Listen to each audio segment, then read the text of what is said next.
Bonjour, bienvenue à cette capsule. Aujourd'hui, on va parler du marché de l'immobilier dans le Grand Montréal. Il se passe actuellement beaucoup de choses sur le marché montréalais et plusieurs indicateurs semblent vouloir montrer qu'on est au début d'un boom immobilier. Il semblerait que les Asiatiques sont en train de faire le plein de propriétés immobilières dans le Grand Montréal. On va essayer de comprendre ce qui se passe. J'ai comme invité M. Bill Hustler, ancien président d'une banque à charte canadienne, très au fait de l'activité immobilière. On va y aller sans plus tarder avec Bill. Bonjour Bill. Peux-tu m'expliquer ce qui se passe actuellement dans le marché immobilier? Après quelques années de stagnation, comme on dit, il ne se passait pas grand-chose. Le gouvernement avait mis des nouvelles lois pour resserrer les qualifications à l'automne.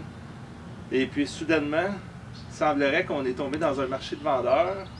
Et même les statistiques de la Chambre immobilière du Grand Montréal montrent des prix nettement à la hausse pour le premier trimestre.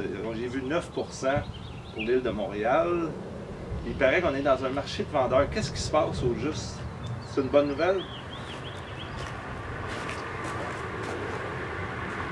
Ah, bonjour Daniel. Écoute, les Chinois, là, beaucoup d'argent. Okay? Faut que tu comprennes que en Chine, il y a quelque chose comme 2000 milliardaires. C'est beaucoup ça, c'est 1000 millions. Il y en a au-dessus de 2000 milliardaires. Je pense qu'il y a quelque chose comme 4 millions de millionnaires. Puis eux autres, ils achetaient des villages complets de toutes sortes de bâtisses avec personne dedans, juste pour placer de l'argent. Il paraît que les villages étaient 3/4 vides, personne. Puis eux autres, c'est comme un goutte d'eau dans l'océan. Ils ont fait ça à Vancouver, Daniel. Les prix de maisons à Vancouver l'année passée, dernière fois, regardez. Un prix moyen bungalow de région de Vancouver, c'était 1,1 million de dollars. Pendant que le même bungalow à Toronto était 650 000, puis le même bungalow à Montréal était 375 000 $. C'est complètement incroyable le pouvoir d'achat qu'ils ont. C'est assez impressionnant. Mais qu'est-ce qui s'est passé à Vancouver et qu'est-ce qui se passe à Montréal? C'est ça qu'on veut savoir, nous autres. Écoute, à Vancouver, ça n'avait plus de bon sens. Un petit couple commençait, il ne peut pas acheter une maison là. Fait que la première ministre, je pense, c'est Mme Clark, assez fâchée, puis elle a dit imposer 15% de taxes sur une nouvelle maison. L'année passée, 15% de taxes quand tu es non-résident ou tu es entreprise. Là, les Chinois n'ont pas beaucoup aimé ça.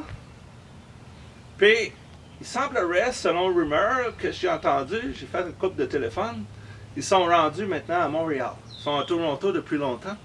Puis là, il paraît qu'à Montréal, Westmount, Outremont, ça ne traîne pas longtemps à vendre longtemps. Ça part, les prix montent, ça part vite.